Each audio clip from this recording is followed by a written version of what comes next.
We will take the first question from Jay Anderson with Cage Side Press. Jay, please go ahead. Hey, thanks very much. And Caitlin, welcome back. First of all, I mean, obviously coming off the title fight, it didn't go the way you wanted, but was there anything that you could take away from the fight that Valentina that you can use, here, considering you're fighting her sister? Yeah, I mean, just it was another fight camp. I mean, I train all the time, whether I'm in camp or not, but obviously when you're in camp, it's more specific and more skill, like super like nitpick skill development. So I feel like even like my last two fights, I feel like I've gotten better and learned a lot of new things and kind of improved in areas that I needed to, like in those last camps, and I didn't necessarily get to show it. So I'm still taking the things that I learned in those camps and taking it for this fight and my future fights. And for this fight specifically, it was kind of nice because she's also a southpaw.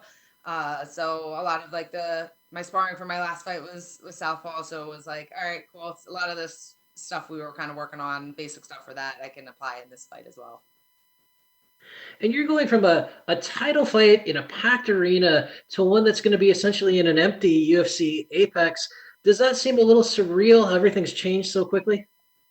Not so much. I think like right now it's, everything's been changed so much like in just our daily life. So, it just kind of the last like 2-3 months, like we're used to this now, like just things being different. So, it doesn't seem different for me. I mean, I've even before the UFC, like I fought like in small crowds.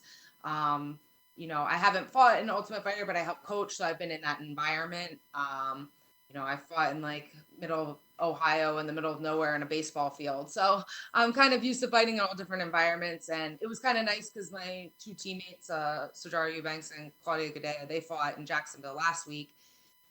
So them coming back and, coming back to the gym and training with me and stuff, I kind of got to hear their perspectives of it. And like, we train the same way and, have the same coaches. So they liked it. So I know that I'll benefit from this as well. We've heard people say things like, hey, I heard DC's commentary and I actually took his advice. Do you expect that to come into play at all?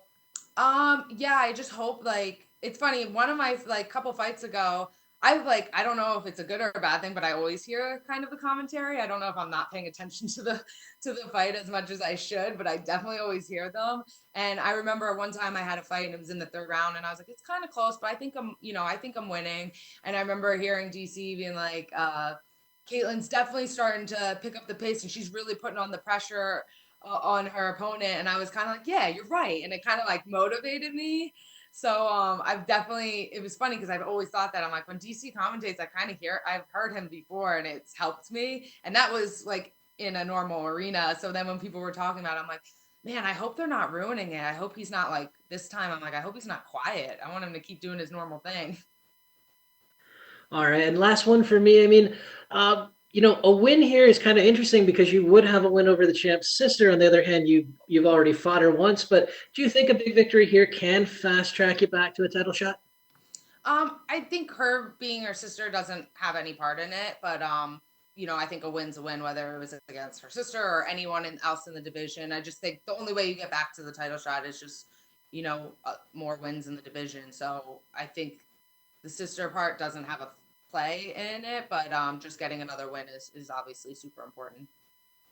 All right. Well, thanks very much and best of luck this Saturday. Thank you. And we'll take the next question from Jeff Wagenheim with ESPN. Jeff, please go ahead. Hey, Katlyn, I would like to ask a question also about the environment you'll be fighting in. I've already talked to a couple of the grapplers about competing in a smaller cage than what is typical for the UFC. But you as a striker, somebody who has really good footwork and moves around a lot, competing in a smaller cage, have you thought about that? And what do you see as particular challenges for you in this one? I don't see it as any challenge for me. My whole life I've like trained boxing and the cage that I've been training in is smaller.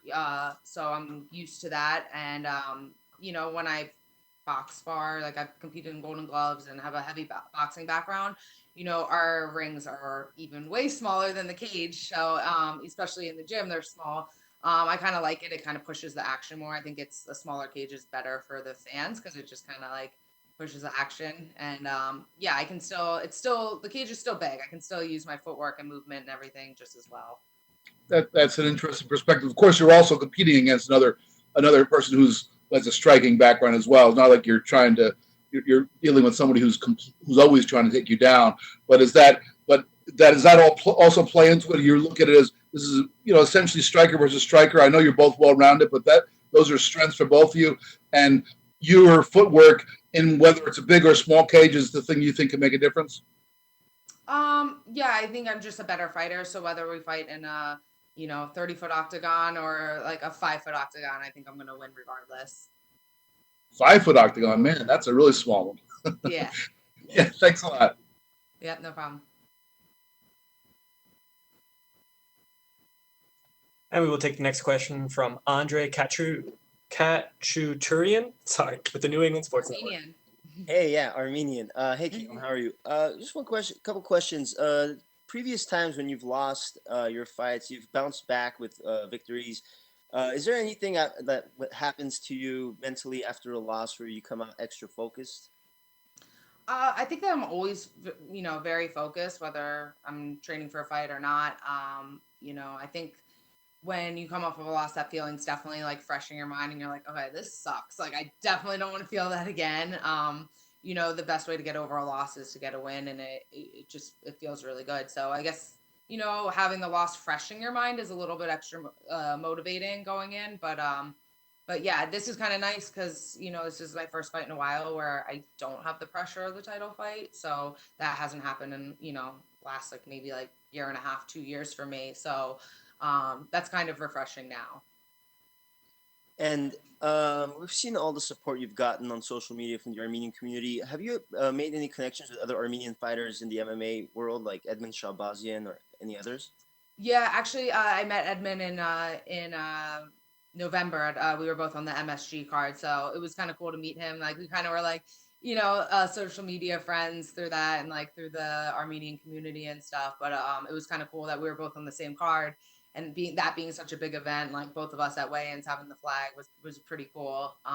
But yeah, only thing is he's on West Coast, I'm on East Coast, so we're kind of far away. But yeah, if I was ever in California and stuff, I definitely try to link up with him to train. Cool. Thank you. And good luck. Thank you. And we'll take the next question from Damon Martin. Damon, please go ahead. Katlyn, obviously coming off the fight with Valentina, you're still the number 2 ranked fighter in the division. Were you surprised that Antonina was the fight offer, considering she's ranked a lot lower than you? I mean, it's an interesting story with her being Valentina's sister, but were you surprised that was the opponent you were offered? Not really. I mean, she was supposed to fight Cynthia Calvillo, and I was a replacement. Originally it was supposed to be last minute when the fight was supposed to be, a couple weeks ago. So, I mean, I'd been asking for fights, so, I was just happy that I got the call. I mean, my title fight wasn't even 3 months ago, so I was just eager to get back in there, and I was just happy for the opportunity to get another opponent.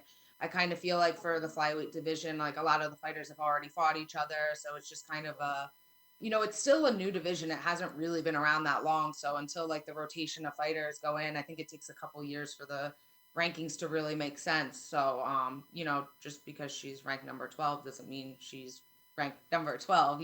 She's kind of just new to the division, and she's working her way up. So I didn't really I didn't even know what she was ranked or anything. I was just excited for the opportunity to fight, especially with everything that's going on. So many people are out of work, and I'm like, bam, I'm able to work and get paid and do what I love. So I was just thankful for the opportunity.